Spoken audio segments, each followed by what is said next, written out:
ಕಾಂತಾರ ಚಿತ್ರದ ನಾಯಕಿ ಸಪ್ತಮಿ ಗೌಡರವರು ಒಂದು ಅಭಿಯಾನ ಆರಂಭ ಮಾಡಿದ್ದಾರೆ. ಅದು ಹೆಣ್ಣು ಮಕ್ಕಳ ಪರವಾಗಿ.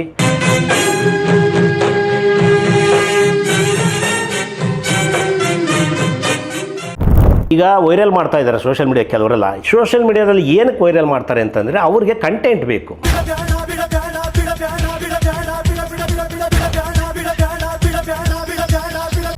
ಯಾಕಂತಂದರೆ ಅವ್ರಿಗೆ ವ್ಯೂವರ್ಸ್ ಆಗಬೇಕು, ಜೊತೆಗೆ ಅದರಿಂದ ಅವ್ರಿಗೆ ಹಣ ಬರಬೇಕು. ಇವ್ರಿಗೆ ಹಣ ಬರುತ್ತೆ, ಬಟ್ ಮಾನ ಮರ್ಯಾದೆ ಅವ್ರದ್ದು ಹೆಣ್ಮಕ್ಳದ್ದು ಹಾಳಾಗೋಗುತ್ತೆ.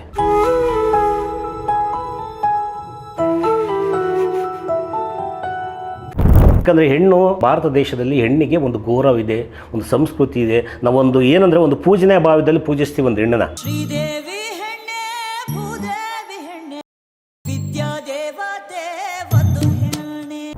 ನೀವು ಉತ್ತಮ ಬಟ್ಟೆ ಹಾಕೊಂಡು ಬಂದಾಗ ಅವರು ಕೂಡ ನಿಮ್ಮನ್ನ ಅದೇ ಥರನೇ ತೋರಿಸ್ತಾರೆ. ಎರಡು ಕಡೆಯಿಂದನೂ ತಪ್ಪಿದೆ. ಇದು ತಪ್ಪಲ್ವಾ? ಇದು ನಮ್ದು ತಪ್ಪಿದೆ ಅಲ್ವಾ? ಪಾಪ ಪುಣ್ಯ ಲೆಕ್ಕ ಹಾಕಿ ಬದುಕೋ ಕಾಯ್ತದ. ಹಾಯ್, ಹಲೋ, ನಮಸ್ಕಾರ ಸ್ನೇಹಿತರೆ. ನಾನು ಮರಡಹಳ್ಳಿ ನಾಗಚಂದ್ರ. ಇಂದಿನ ಗಾಂಧಿನಗರದ ಸುದ್ದಿಯಲ್ಲಿ ಕಾಂತಾರ ಚಿತ್ರದ ನಾಯಕಿ ಸಪ್ತಮಿ ಗೌಡರವರು ಒಂದು ಅಭಿಯಾನ ಆರಂಭ ಮಾಡಿದ್ದಾರೆ. ಅದು ಹೆಣ್ಣು ಮಕ್ಕಳ ಪರವಾಗಿ. ಕಲಾವಿದೆಯರ ಗೌರವ ರಕ್ಷಿಸಿ ಎಂಬ ಸಾಲುಗಳೊಂದಿಗೆ ಅಭಿಯಾನ ಆರಂಭ ಮಾಡಿದ್ದಾರೆ. ಇವರ ಬೆನ್ನೆಲುಬಾಗಿ ಅನೇಕ ಚಿತ್ರದ ನಟಿಯರು, ರುಕ್ಮಿಣಿ ವಸಂತ್ ಅವರಾಗಿರ್ಬೋದು, ನಿಶ್ಚಿಕಾ ನಾಯ್ಡು ಅವರು, ಆಶಿಕಾ ರಂಗನಾಥ್ ಅವರು, ಹೀಗೆ ಅನೇಕ ನಟಿಯರು, ಜೊತೆಗೆ ನಾಯಕ ನಟರು ಕೂಡ ಧ್ವನಿಗೂಡಿಸಿದ್ದಾರೆ. ದುನಿಯಾ ವಿಜಯ್ ಅವರು, ನೀನಾಜಂ ಸತೀಶ್ ರವರು, ವಿನಯ್ ರಾಜ್ಕುಮಾರ್ ಅವರು, ಹೀಗೆ ಅನೇಕ ನಟರ ಅವರ ಬೆನ್ನೆಲುಬಾಗಿ ನಿಂತಿದ್ದಾರೆ.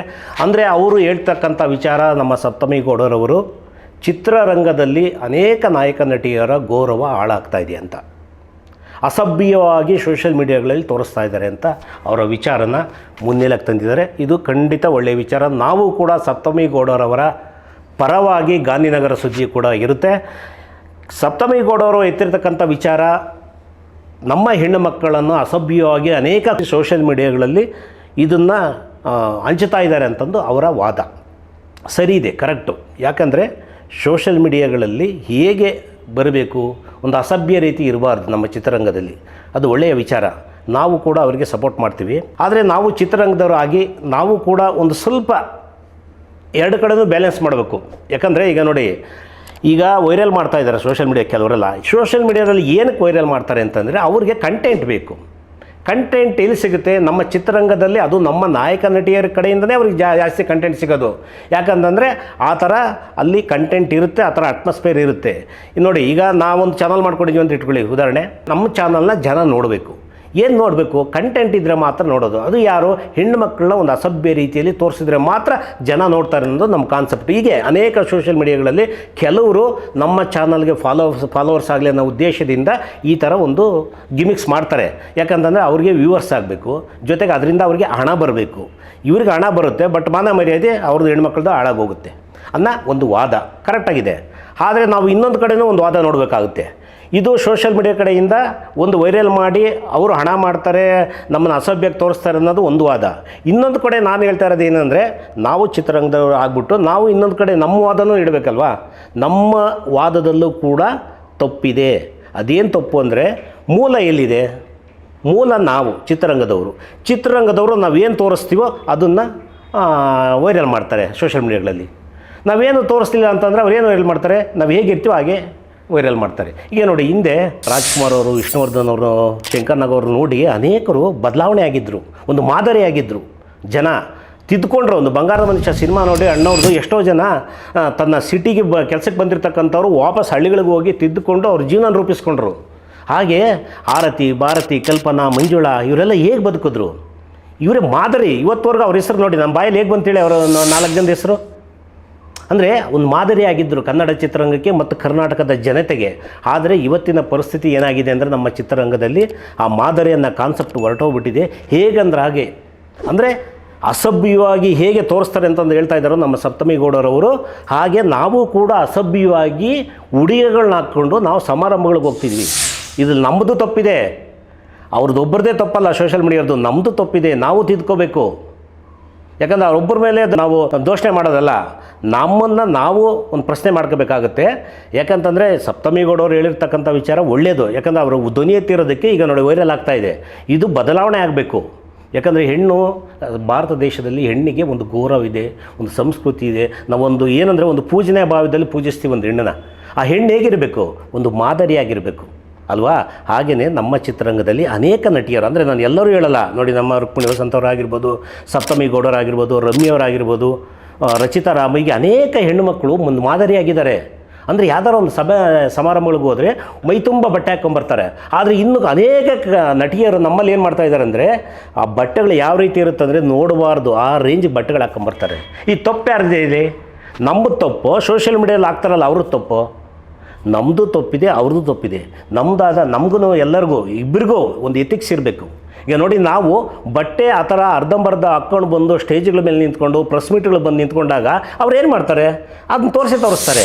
ನಾವು ಇಲ್ಲಿ ಕೆಲವು ನಟಿಯರು, ಎಲ್ಲರನ್ನೂ ಹೇಳಲ್ಲ, ಕೆಲವು ನಟಿಯರು ತೋರಿಸ್ಬೇಕು ಹೊರಗಡೆ, ನಾನು ವೈರಲ್ ಆಗಬೇಕು, ನನಗೆ ಇಷ್ಟು ಜನ ಫಾಲೋವರ್ಸ್ ಆಗಬೇಕು, ನನಗೆ ಇನ್ಯಾವೋ ಇಷ್ಟು ಸಿನಿಮಾಗಳು ಸಿಗಬೇಕು ಅನ್ನೋ ಭ್ರಮೆಯಲ್ಲಿ ಎಲ್ಲ ಬಿಚ್ಕೊಂಡು ಅಡ್ಡಾಡ್ತಿದ್ದಾರೆ ಹೊರಗಡೆ ಬೀದಿಯಲ್ಲಿ.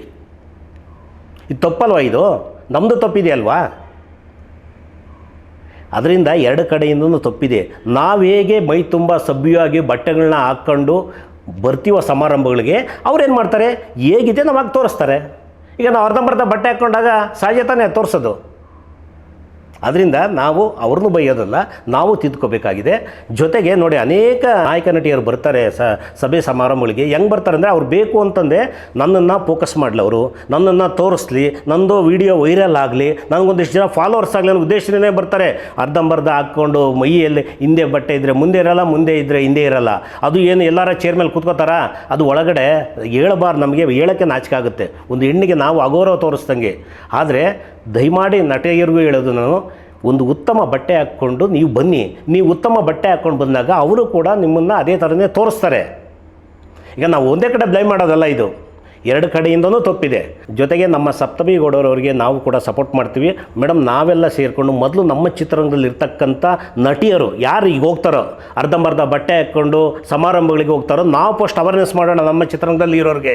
ನಮ್ಮ ಕಲಾವಿದರ ಸಂಘದ ಆಗಿರ್ಬೋದು, ನಿರ್ದೇಶಕರ ಸಂಘ ಆಗಿರ್ಬೋದು, ನಿರ್ಮಾಪಕರ ಸಂಘ ಆಗಿರ್ಬೋದು, ಎಲ್ಲರೂ ಕೂತ್ಕೊಂಡು ವಾಣಿಜ್ಯ ಮಂಡಳಿಯಲ್ಲಿ ಕೂತ್ಕೊಂಡು ನಾವು ಚರ್ಚೆ ಮಾಡೋಣ. ಯಾರು ಪ್ರೆಸ್ ಮೀಟ್ಗಳಿಗೆ ಹೋಗ್ತೀರಾ, ಯಾರು ಸಭೆ ಸಮಾರಂಭಗಳಿಗೆ ಹೋಗ್ತೀರಾ, ಮೈ ತುಂಬ ಬಟ್ಟೆ ಹಾಕ್ಕೊಂಡು ಹೋಗಿ ಅಂತ ಒಂದು ಅವೇರ್ನೆಸ್ ಸ್ಟಾರ್ಟ್ ಮಾಡೋಣ ನಾವು ನಮ್ಮ ಚಿತ್ರರಂಗದ ಕಡೆಯಿಂದ. ಅದಾದಾಗ ಒಳ್ಳೆಯ ಸಭ್ಯತೆಯಿಂದ ನಾವು ಬಂದಾಗ ಅವರು ಸ್ಟೇಜ್ ಮೇಲೆ ಏನು ಮಾಡ್ತಾರೆ ಹೇಳಿ, ಅದೇ ಥರನೇ ಶೂಟ್ ಮಾಡ್ಕೊಂಡು ತಗೊಂಡು ಹಾಕ್ಕೋತಾರೆ. ಈಗ ನಾವು ಅಸಭ್ಯಕ್ಕೆ ಬಂದಾಗ ಅವರು ಏನು ಮಾಡ್ತಾರೆ, ಅಸಭ್ಯವಾಗಿರೋದನ್ನೇ ಶೂಟ್ ಮಾಡಿ ಹಾಕ್ತಾರೆ. ನಾವು ಬೇಕಂತಲೇ ಬರ್ತೀವಲ್ಲ ಕೆಲವರು, ಎಲ್ಲರೂ ಏನು ಆ ಥರ ಬರಲ್ವಲ್ಲ, ಎಲ್ಲ ನಮ್ಮ ಹೆಣ್ಮಕ್ಳು ಆ ಥರ ಬರಲ್ಲ. ಕೆಲವರು ಅದೇನೋ ಹೇಳ್ತಾರೆ, ಒಂದು ಗಾದೆ ಇದೆ, ಹೇಳ್ಬಾರ್ದು, ಅದು ಹೆಣ್ಮಕ್ಳಿಗೆ ಅಗೌರವ ಆಗುತ್ತೆ. ದಯಮಾಡಿ ನಾನು ಹೇಳೋದು, ನಮ್ಮ ಚಿತ್ರರಂಗದಲ್ಲಿ ಇರ್ತಕ್ಕಂಥ ಕೆಲವು ನಟಿಯರಿಗೆ ಹೇಳೋದು, ತುಂಬ ಸಭ್ಯತೆಯಿಂದ ಬನ್ನಿ.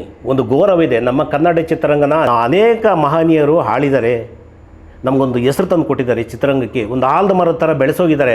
ನಾವು ಆಲದ ಮರನ ಉಳಿಸ್ಬೇಕು ಅಂತಂದರೆ ನಾವು ಒಂದು ಮಾದರಿಯಾಗಿರಬೇಕು. ಗಂಡ್ಮಕ್ಳು ಬೇಡಿ, ಗಂಡ್ಮಕ್ಳು ಒಂದು ಟೀ ಶರ್ಟ್ ಒಂದು ಪ್ಯಾಂಟ್ ಹಾಕೊಂಡು ಬಂದು, ಆದರೆ ಹೆಣ್ಮಕ್ಳು ಅಷ್ಟು ಅಸಭ್ಯವಾಗಿ ಬರಬಾರ್ದು. ಯಾಕಂತಂದರೆ ಒಂದು ಗೌರವ ಇರಬೇಕು. ಇನ್ನು ನಮ್ಮಿಂದ ಏನು ಕಲಿಬೇಕು? ನಮಗೆ ಕೆಲವು ಏನಂದ್ರೆ, ಅನೇಕರು ಸಿನಿಮಾ ನೋಡೋಕ್ಕೆ ಬರ್ತಕ್ಕಂಥ ಅನೇಕ ಅಭಿಮಾನಿಗಳು ಒಂದು ನಾಯಕ ನಟನ್ನು, ಒಂದು ನಾಯಕ ನಟಿಯನ್ನು ಒಂದು ಮಾದರಿಯಾಗಿ ತಗೋತಾರೆ. ಮಾದರಿಯಾಗಿ ತಗೊಂಡು ಜೀವನ ಮಾಡ್ತಾರೆ ಅನೇಕರು. ಒಂದು ಅವರು ಹೀರೋ ಹೇಳೋ ಡೈಲಾಗ್ ಇರ್ಬೋದು, ಹೀರೋಯಿನ್ ನಡ್ಕೊಳ್ಳೋ ರೀತಿ ಇರ್ಬೋದು, ಒಂದು ಮಾದರಿಯಾಗಿರ್ತಾರೆ. ಆದರೆ ಇಲ್ಲಿ ಏನಾಗಿದೆ ಅಂದರೆ, ಓಕೆ ಚಿತ್ರಗಳಲ್ಲಿ ಒಳಗಡೆ ತೋರಿಸೋದು ಓಕೆ, ಅದು ಒಳಗಡೆನೇ ಇರಲಿ, ಚಿತ್ರಮಂದಿರ ಒಳಗಡೆ. ಹೊರಗಡೆ ಬಂದಾಗ, ನಾವು ಸಭೆ ಸಮಾರಂಭಗಳಿಗೆ ಬಂದಾಗ ಖಂಡಿತ ನಾವು ಸಭ್ಯತೆಯಿಂದ ಇರಬೇಕು. ಅದನ್ನು ಫಸ್ಟು ನಾವು ಚಿತ್ರರಂಗದವರು ನಮ್ಮ ನಾಯಕ ನಟಿಯರಿಗೆ ಕೆಲವರಿಗೆಲ್ಲ ಹೇಳಬೇಕಾಗತ್ತೆ. ಇದಕ್ಕೆ ನಾವೊಂದು ಅಭಿಯಾನ ಸ್ಟಾರ್ಟ್ ಮಾಡಬೇಕು. ಒಳಗಡೆ ಚಿತ್ರರಂಗದ ಒಳಗಡೆ ಸ್ಟಾರ್ಟ್ ಮಾಡಿ ಅವಾಗ ವ್ಯಕ್ತಿಯಾಗಿ ಬರಲಿ. ಅವರು ಒಳ್ಳೆ ಸಭ್ಯತೆ ಬಂದಾಗ ಯಾರು ಮಾತಾಡ್ತಾರೆ? ಯಾರು ಮಾತಾಡೋಕ್ಕಾಗಲ್ಲ, ಯಾರು ವೈರಲ್ ಮಾಡೋಕ್ಕಾಗಲ್ಲ. ಬೇರೆ ಥರ ಸೃಷ್ಟಿ ಮಾಡಿ ಇರೋದನ್ನೇ ವೈರಲ್ ಮಾಡ್ತಾರೆ. ದಯಮಾಡಿ ಎರಡು ಕಡೆಯಿಂದನೂ ತಪ್ಪಾಗಿದೆ. ನಾವು ಕೂಡ ಚಿತ್ರರಂಗದವರು ತಿದ್ದುಕೊಂಡು ನಮ್ಮ ನಟಿಯರಿಗೆ ಹೇಳ್ತಾನೆ. ಹಾಗೆ ವೈರಲ್ ಮಾಡ್ತಕ್ಕಂಥ ಸೋಷಿಯಲ್ ಮೀಡಿಯಾಗಳಲ್ಲಿ ಹೇಳೋದೊಂದೇ ಸ್ನೇಹಿತರೆ. ಯಾಕಂದರೆ ನಮಗೂ ಒಂದು ಸೋಷಿಯಲ್ ಮೀಡಿಯಾಗಳಲ್ಲಿ ಒಂದು ಎಥಿಕ್ಸ್ ಇರಬೇಕು. ಯಾಕಂದರೆ ಒಂದು ಹೆಣ್ಣಿಗೆ ನಾವು ಗೌರವ ಕೊಡಬೇಕು. ಹಾಗಂದ್ಬಿಟ್ಟು ಬಂದಿರ್ತಾರೆ ಅವರು, ಬರಲ್ಲ ಅಂತ, ಅದನ್ನು ತೋರಿಸೋ ರೀತಿ ಇರುತ್ತೆ. ನೋಡಿ, ಸಪ್ತಮಿ ಗೌಡರು ಹೇಳ್ದಂಗೆ ಎಲ್ಲ ಕೋನುಗಳಲ್ಲಿ ತೋರಿಸಿ ರಂಪಾಟ ಮಾಡಿಬಿಡ್ತೀವಿ. ಅದರಿಂದ ಇದನ್ನು ಕಡಿಮೆ ಮಾಡಿ. ಎಲ್ಲರೂ ಮಾಡಲ್ಲ, ಎಲ್ಲ ಸೋಷಿಯಲ್ ಮೀಡಿಯಾದಲ್ಲಿ ಎಲ್ಲ ಚಾನಲ್ನವ್ರು ಈ ಕೆಲಸ ಮಾಡೋದಿಲ್ಲ. ಕೆಲವು ಚಾನಲ್ಗಳು ಏನಂದರೆ ಅವ್ರು ವೈರಲ್ ಆಗೋದಕ್ಕೆ, ಅವ್ರ ಕಂಟೆಂಟ್ ವೈರಲ್ ಆಗೋದಕ್ಕೆ, ಅವ್ರ ಚಾನಲ್ ವೈರಲ್ ಆಗೋದಕ್ಕೆ ಈ ಥರ ಮಾಡ್ತಾಯಿದ್ರೆ ದಯವಿಟ್ಟು ಸೋಷಲ್ ಮೀಡಿಯಾನ ಬಳಸ್ತಕ್ಕಂಥ ಯೂಟ್ಯೂಬರ್ಸ್ಗಳದು, ಚಾನಲ್ಗಳಿಗಳದು ನಮ್ಮ ಕನ್ನಡ ಚಿತ್ರರಂಗದ ನಟಿಯರದಾಗಿರ್ಬೋದು, ನಮ್ಮ ಕನ್ನಡ ಚಿತ್ರರಂಗದ ನಟಿಯರ ಮಾನ ಮರ್ಯಾದೆಯನ್ನು ಉಳಿಸಿ ನಮ್ಮ ಚಿತ್ರರಂಗದ ನಾಯಕ ನಟಿಯರೇ ಇನ್ನು ಮುಂದೆ ಸಭೆ ಸಮಾರಂಭಗಳಿಗೆ, ಪ್ರೆಸ್ ಮೀಟ್ಗಳಿಗೆ ಮೈ ತುಂಬ ಬಟ್ಟೆ ಹಾಕ್ಕೊಂಡು ಬರಬೇಕೆಂದು ತಮ್ಮಲ್ಲಿ ಕಳಕಳಿಯ ಪ್ರಾರ್ಥನೆ. ಸಭ್ಯತೆಯಿಂದ ಬನ್ನಿ, ನಮ್ಮ ಕನ್ನಡ ಚಿತ್ರರಂಗವನ್ನು ಉಳಿಸೋಣ, ಬೆಳೆಸೋಣ, ಕಟ್ಟುವಂಥ ಕೆಲಸ ಮಾಡೋಣ ಅಂತ ನಮ್ಮ ಆಶಯ.